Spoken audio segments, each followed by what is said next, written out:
All right, now I've got him placed. I've played with the texture fills. I've kind of added a little bit more texture around him that kind of warps around his body, not just the environment. If I look at the whole scene, I want to make sure that those texture fills don't worsen the rest of the image.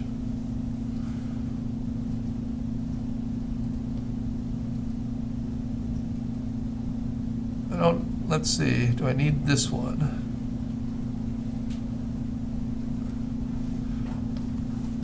Remember, this isn't your landscape project, so you're making slightly different decisions here to help support your creature than you did on just your pure landscape alone.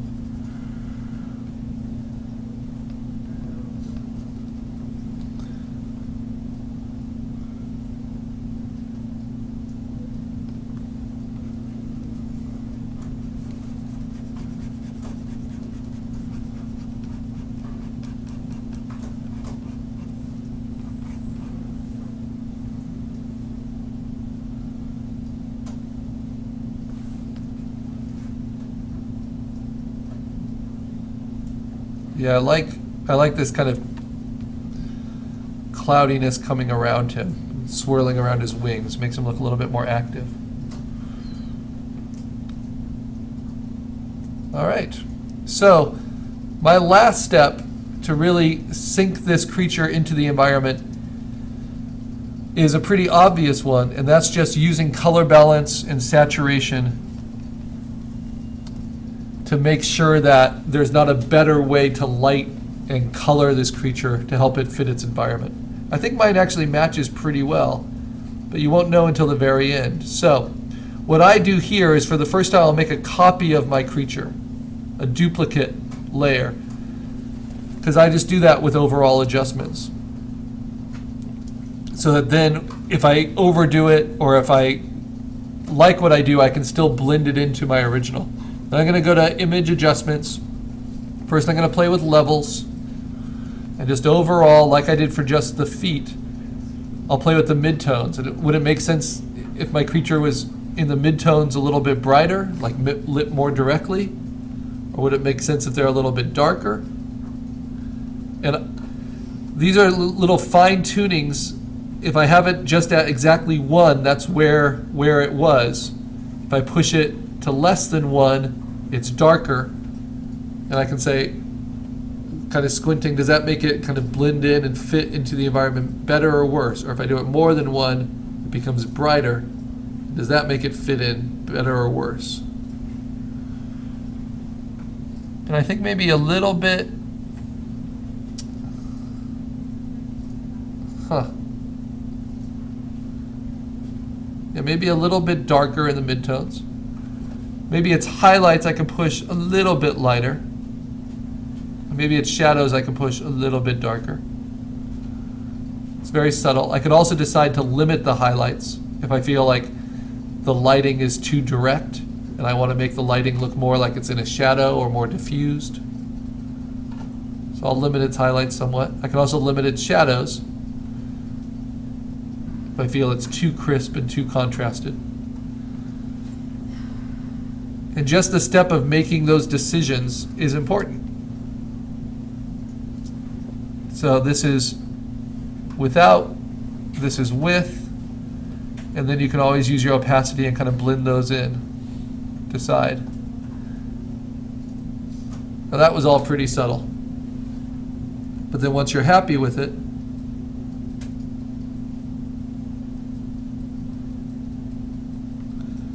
you can merge those layers together. You could also try a blending mode like overlay, which will make those transitions a little bit more dramatic. Or one of my favorite blending modes is soft light, which just lets selective parts through and helps to deepen contrast. So I like that, so I'm going to merge those two together now. So I once again have one creature copy, then I make a duplicate of that, and I'm going to do the same thing with color balance. So I look at the environment and I see what is the general color balance of the highlights, and maybe they're a little bit more magenta, right? Not extreme.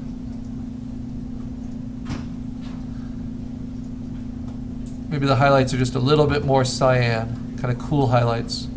Maybe a little bit warmer in the yellows. Then the midtones, maybe the midtones are a little bit more cyan, a little bit more magenta.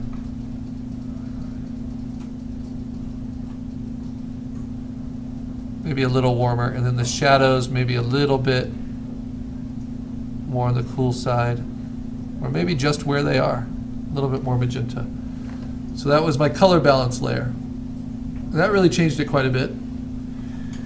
But it helps those colors kind of sing a little. And then, again, I can either use opacity to kind of blend in those changes, or I can use a blending mode, or a combination.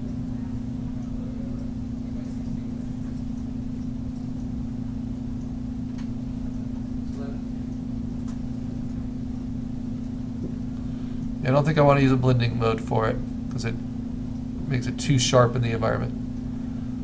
But I like that. Okay, so then I'm going to merge those two together. Select them, Command E, have it all on one layer again. And just each little step, you're hoping that your creature just sits more and more in with the setting. And then lastly, just the saturation. My bird is nice and colorful. The texture fills have done a lot to kind of dampen those colors, make it fit this desolate situation. But if I make a last copy of the creature and I go to hue saturation, I can always just shift that saturation down directly. Or specifically, like certain colors. If I want the reds to still show up, I could saturate those separately.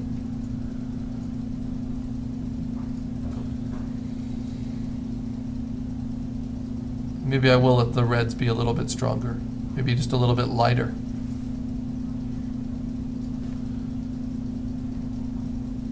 The blues, maybe I move those a little bit darker in the tail.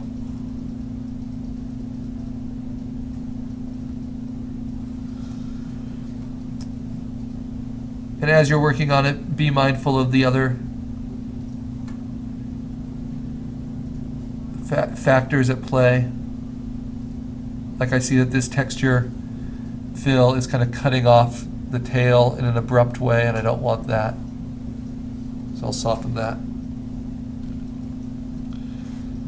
And now I think that bird kind of fits in. So if I'm looking across and cleaning up some of these hard edges on this texture fill, if I'm looking across this scene, I want to feel like, yeah, it all makes sense. It's all believable.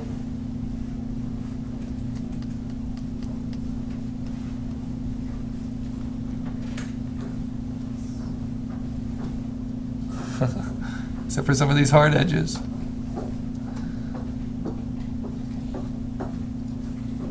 And then when I get to the animal, it should just feel like, yeah, that makes sense. That doesn't look cut out. That doesn't look strangely colored. And by zooming in and kind of panning over it, we're really seeing the level of detail we'll see when we print it as well. So though we start with the big picture in mind, we want to end very detail oriented.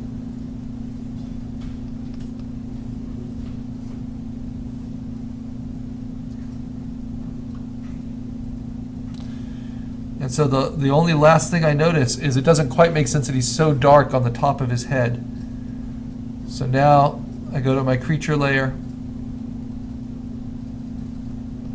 I merge those two together. And because I tend to overdo dodging and burning, I'll do it on a duplicate, but I'm going to dodge the midtones at the top of his head. And even dodge the shadows a little bit because they're so dark.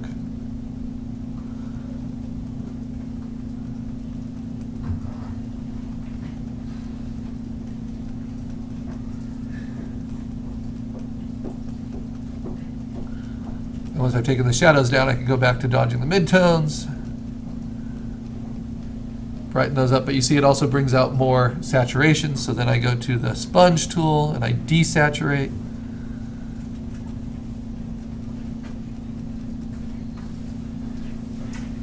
Then I might decide I want to blur it a little bit. I can use the blur tool and take some focus away from that edge.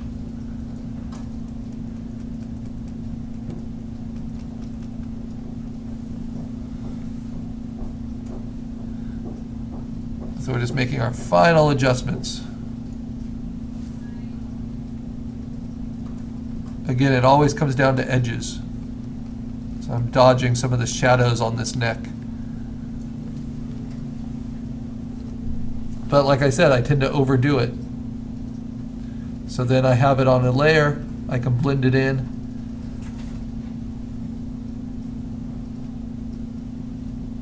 In different ways. I think I want to actually use it to lighten what I have. And then just play with the opacity. And I can always just erase out too if I think I overdid it in some places.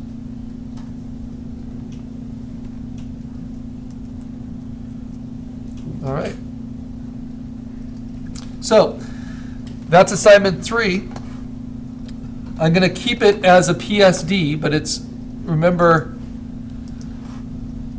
even though I started it as assignment 1 and then just brought my TIFF creature in and then made my modifications, it's still a Carl digital assignment renamed to assignment 3. And you should always save to the desktop as you're working on it. And now I want to show you one last trick. Now that everything's together, I'm going to flatten the image. Discard all the hidden layers. So now it's just all one image. And I'm going to save it as a TIFF for a different reason this time. So now this is my digital assignment 3 TIFF saved as an LZW, which will really help save space. And now for the first time, we're going to do overall color processing options. I'm going to go to Window, Actions, and this is optional, but it can be a lot of fun. And I'm going to go to Carl's Customize Effects and Actions, open up that folder with the drop-down menu, and then I'm going to click on Full Run-Up, F9 to view. These are all my favorite pre-programmed actions for color processing that we'll be able to use. And then hit play. And all of these actions are contained in the class Dropbox if you want to use them at home. Now all in action is, whoops. So in order for the actions to work, I need to close everything else. I should only have one program open in Photoshop. Okay. So I got to get back to my original. Okay, so I only have one program open in Photoshop. Now I go to my full run-up F9 to view and play those actions. And I set up my actions so each time it does a new color processing effect, it will open it up in as a new file. And it's called full run-up F9 to view because once they're all finished processing, Photoshop's doing a lot of work automatically here, just pushing the colors and the contrasts in different ways to show me some options. I'm liking how that looks. Okay, now I just go to Window, Arrange, Float All in Windows. So they're all separate. And then I hit F9, thus the name, to see them all side by side on screen. My original one is here, and I want to look for ones that I think look promising and minimize those. So I like what this Polaroid filter did. So I'm going to minimize that. Hit F9 again. I like the vintage effect. Minimize that. Don't need this. Don't save it. This one's too much. Don't save it. This one's too dark. Well, actually, I kind of like something about it. Minimize that. Don't like this. Don't like this. That's kind of like an old Western. That's kind of nice.